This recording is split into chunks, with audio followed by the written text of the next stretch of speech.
E aí, pessoal do sétimo Alfa, um bom dia a todos vocês, sejam todos bem-vindos a mais uma videoaula. Bom, turma, durante a nossa live eu expliquei o que é uma redação, expliquei que é um texto dissertativo argumentativo. Usei essa tabela aqui para explicar, que dissertar é falar sobre um assunto e argumentar significa julgar, posicionar-se sobre um assunto. Então não é apenas contextualizar, mostrar como esse assunto é relevante, como ele é atual, né? Informar sobre alguma coisa, mas sim o candidato, o aluno, ele precisa se posicionar. Qual que é a opinião dele, hein? A opinião também chamada de tese. É claro que quando você se posiciona, quando você concorda ou quando você não concorda a respeito de alguma coisa, quando você é a favor, quando você não é a favor, você precisa deixar bem claro o porquê disso, porque a sua opinião ela é sustentada por argumentos, no mínimo dois. Ah, eu posso usar três? Pode, é até melhor. Então vamos lá, sem mais delongas, esses slides eu vou colocar lá no Classroom, tá bom? Como eu havia prometido. Expliquei o que é uma introdução, É a parte que vai levar o leitor para dentro do texto. Vocês pegam o leitor, no caso o professor, eu, e carregam o professor para dentro do texto, fazendo uma contextualização, mostrando ao professor a atualidade desse tema, a relevância do assunto, E sugerir também uma abordagem, é contra ou a favor sobre o tema. Essa abordagem é conhecida como tese. A tese não é nada mais do que opinião. Beleza? Então vamos lá, vamos à proposta de produção. Também comentei a respeito das estratégias de introdução, citação de argumentos, contexto histórico, exemplo concreto, dados estatísticos, alusão cultural, conceituação. Então vamos à proposta, turma. Eu coloquei 4 textos de apoio, então vocês têm material de sobra aí, tá bom? Ah, mas eu quero fazer uma pesquisa, ótimo. A pessoa quando ela é curiosa, ela busca informação e a informação ela chega de uma forma muito mais leve. Vejam só esse texto, o texto número 1. A influência dos jogos eletrônicos no comportamento dos jogadores. As primeiras informações sobre os 2 adolescentes que mataram 8 pessoas em Suzano, eu acho que vocês viram na TV essa notícia, na Grande São Paulo, e sobre os armamentos aos quais eles tiveram acesso, sugerem mais um massacre ao estilo americano, jovens vítimas de bullying com problemas sociais e reclusos no mundo de jogos virtuais. Invadem uma escola armados para assassinar alunos e funcionários. Guilherme e Luiz Henrique eram amigos de infância e passavam muitas horas em frente a computadores ocupados com jogos eletrônicos. Durante o ataque, os dois estavam encapuzados e vestiam botas e calças que remontam à vestimenta usada por personagens dos jogos de combate. Vejam só. Texto 2. Grand Theft Auto GTA, um dos videogames de maior sucesso entre jovens e adultos. O personagem controlado pelo jogador pode roubar, agredir até matar. Em Resident Evil, tiroteio e pancadaria também rolam soltos. Mesma coisa em Counter-Strike. É óbvio que isso preocupa muitos pais. Será que esse tipo de jogo pode tornar uma criança mais violenta? E um adulto? Para alguns especialistas, a resposta ainda é sim. A televisão e o cinema modelam a violência, ensinando aos espectadores comportamentos agressivos e os videogames vão além, ajudando os jogadores a praticá-los, afirma Thomas N. Robson, professor de pediatria da Universidade de Stanford, nos Estados Unidos. Portanto, uma autoridade aí renomada. Mas essa verdade, embora faça muito sentido, vem sendo cada vez mais contestada, e não apenas por pesquisas científicas, mas também por dados estatísticos. Lá mesmo, no país do Dr. Robson, a ocorrência de episódios violentos envolvendo jovens de 12 a 15 está diminuindo desde 97, quando foi lançada a primeira versão do GTA. Naquele ano, eram 87,9 ocorrências para cada grupo de 1.000 adolescentes. Em 2004, elas já tinham caído para 49,7%.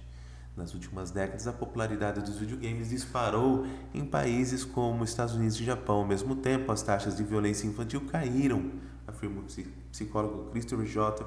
Ferguson, professor de Ciências Aplicadas e Comportamentais da Universidade de IM International, no Texas. Precisamos nos concentrar em outros fatores se quisermos acabar com a violência entre jovens, como violência familiar e pobreza.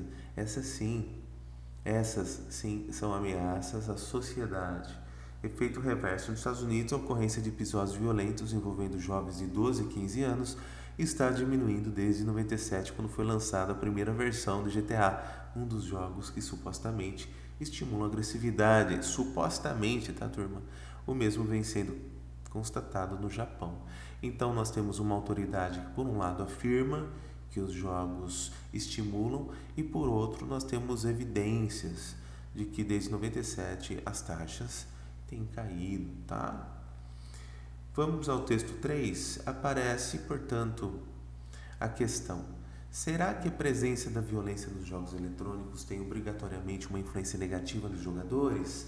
Será que todos os que jogam esses games tornar-se-ão necessariamente pessoas violentas e sem medida? Embora não obrigatoriamente, muitos jogos eletrônicos são violentos e de forma brutalmente explícita estimulam a cometer atos delinquentes e a matar pessoas, matar entre aspas, né? Pessoas, porque é um mundo fictício, e animais. O problema é que, além de ocorrer no jogo, essa violência muitas vezes aparenta transpor a fronteira virtual e ingressar no mundo real, na forma de atos violentos cometidos pelos jogadores. Interessante, né? Bom, continuando, e por último, o texto 4. Tudo isso, turma, é para esclarecer qual que é a proposta e para iluminar as ideias de vocês. Esse botão dá soco, esse dá chute, esse pula e esse defende, o menininho explicando aqui, né? E qual botão que faz eles ficarem amigos?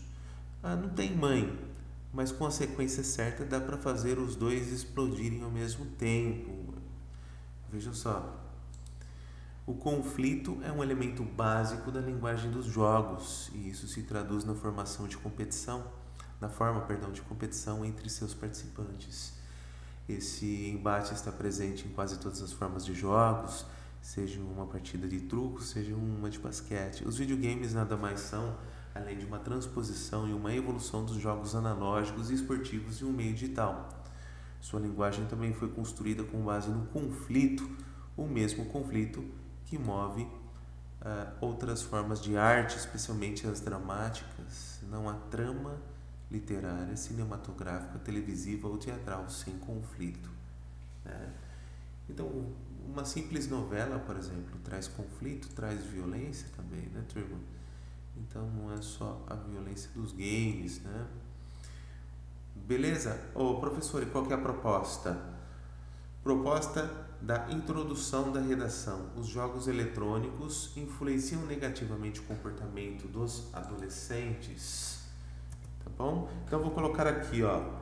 Escrevam. Peraí, só um instante. Façam apenas a introdução da redação, beleza? Limite mínimo de linhas. De linhas. Vamos colocar aqui um texto básico, uma redação básica, e ela tem 25 linhas, dividida em 4 parágrafos, 6 linhas, tá bom? Limite mínimo, 6 linhas. Beleza? Texto digitado no programa Word.